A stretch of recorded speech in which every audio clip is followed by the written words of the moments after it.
What if I told you that one of football's most decorated managers was never a great player, but began as a simple translator? This is that unbelievable story. And if you love the beautiful game, make sure you subscribe and hit that notification bell, because you won't want to miss a single legendary tale from our channel. José Mourinho. The name itself echoes through the stadiums of the world, a name that promises drama, passion, and above all, victory. His has been an extraordinary journey, a rise from the shadows of the pitch, from the sidelines, as a mere interpreter to become one of the most brilliant, charismatic, and controversial managers the game has ever seen. His life is a masterclass in intelligence, in ambition, in an iron will that refuses to bend, and a story riddled with battles that never seem to end. It all started with a quiet, humble beginning. Born on January 26, 1963, in Setúbal, Portugal, José Mário dos Santos Mourinho Felix grew up breathing football. It was in his blood. His father, Felix Mourinho, was a professional goalkeeper, a man who understood the lonely world between the posts. Young José was captivated by the ball, by the roar of the crowd, by the green theater of the pitch. But passion, he would soon learn, isn't always enough. His own playing career was a struggle, a frustrating series of minor league appearances. He had the mind for the game. He could see the patterns, the spaces, the weaknesses, but his feet just couldn't execute the vision. It was a harsh truth, a crossroads that would have broken a lesser man. But José Mourinho was not a lesser man. Instead of surrendering to disappointment, he pivoted. He made a decision that would change the course of football history. He enrolled in sports science, devouring books on theory, psychology, and methodology, and began his coaching journey with youth teams. The real turning point, the moment fate intervened, came in 1992. The legendary English manager, Sir Bobby Robson, had arrived at Sporting CP and needed an interpreter. José got the job. But to call him a mere translator would be the understatement of the century. He was Sir Bobby's shadow, his right-hand man. He wasn't just translating words. He was translating a footballing culture, a philosophy.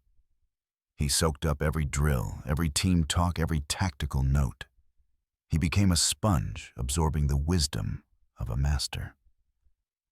This incredible mentorship continued as Robson moved to FC Porto and then to the cathedral of football itself, FC Barcelona. And there at the Camp Nou, under another tactical giant, Louis van Gaal Mourinho's education deepened. Van Gaal saw the fire in the young Portuguese, the sharp mind behind the observant eyes. He trusted him, giving him control of the B team and even letting him take charge of the first team for certain cup matches. The translator was stepping out of the shadows. After years of priceless apprenticeship, it was time to come home. Mourinho returned to Portugal to finally become the master of his own destiny. He made waves at Benfica and União de Leiria, his tactical discipline and fierce charisma impossible to ignore. And then in January 2002, the call came. FC Porto, one of Portugal's giants, wanted him. This was the launch pad. This was where the legend of José Mourinho would be forged in fire and glory. He took over a team of talented but not superstar players and transformed them into a terrifyingly efficient machine. They were disciplined, organized, a perfect embodiment of his philosophy. A rock-solid defense that would break the other team's will, followed by lightning-fast, ruthless counterattacks. In the 2002-2003 season, the impossible began to happen. They won the league, they won the Portuguese Cup, and they conquered Europe, lifting the UEFA Cup. But that was just the appetizer. The following season, 2003-2004, Mourinho and his Porto Warriors sent shockwaves through the entire footballing world. Against all odds, they stormed their way to the UEFA Champions League final, defeating AS Monaco to be crowned Kings of Europe. The image that truly defined this seismic victory wasn't the trophy lift, but that iconic defiant celebration at Old Trafford, where he sprinted down the touchline, coat flapping behind him after eliminating Manchester United. It was pure, unadulterated passion. A new star was born. That famous run down the Old Trafford touchline, was it pure, unbridled passion or calculated arrogance?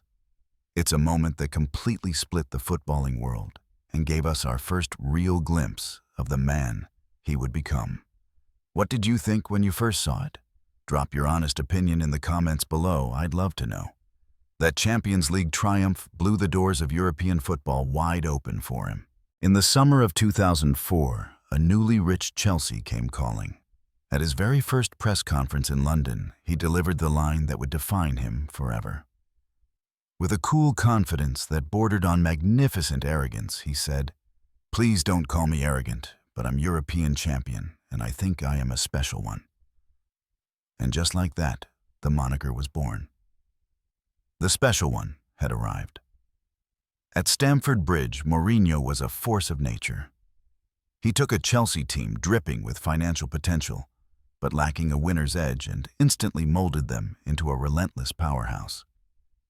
In his very first season, he delivered the Premier League title they had craved for 50 long years, shattering records along the way, the most points ever, 95, and the fewest goals ever conceded, a staggering 15. The following year, he did it again, defending the crown and adding more domestic cups to the cabinet, building an empire of blue in the heart of London. After leaving Chelsea in 2007, a new challenge beckoned from Italy. He took the reins at Inter Milan, and it was here that he would orchestrate one of the most magnificent achievements in the history of Italian football. The 2009 to 2010 season was his masterpiece. With a squad of warriors like Wesley Sneijder, Samuel Eto'o, and Diego Milito, he perfected his pragmatic, disciplined style. He created an us-against-the-world mentality that was unbreakable. The result? A historic treble, the Serie A title, the Coppa Italia, and the Holy Grail itself, the UEFA Champions League. That second European crown, earned after a tactical masterclass against Pep Guardiola's unbeatable Barcelona in the semi-final, and a dominant victory over Bayern Munich in the final, cemented his status as the best manager on the planet. He had conquered Italy, conquered Europe again, but a new dragon loomed in Spain, a beast of beautiful football that seemed invincible. The stage was set for one of the greatest managerial rivalries in history. If you love stories about clashing titans and tactical warfare, you're going to want to subscribe to Legends of Football League, because we live for these epic sagas. In 2010, Mourinho walked into the Santiago Bernabeu with a single monumental mission to topple the dynasty of FC Barcelona, arguably the greatest football team ever assembled. His 3 years at Real Madrid were a whirlwind of drama, tension, and relentless controversy. The El Clasico clashes between his Real Madrid and Guardiola's Barca became the most anticipated, most ferocious matches in the world. It was a war of philosophies, Mourinho's pragmatic power against Pep's poetic possession. While the Champions League remained elusive, he succeeded in his mission. He broke their dominance, leading Real Madrid to the 2011 to 2012 La Liga title, with a record-breaking 100 points and an incredible 121 goals scored. After the wars of Madrid, he returned home to Chelsea in 2013, and once again worked his magic, leading them to another Premier League title in the 2014 to 2015 season. But the old flames of internal conflict flickered, and by the end of 2015, he was gone. From that point, the career of the special one became a roller coaster.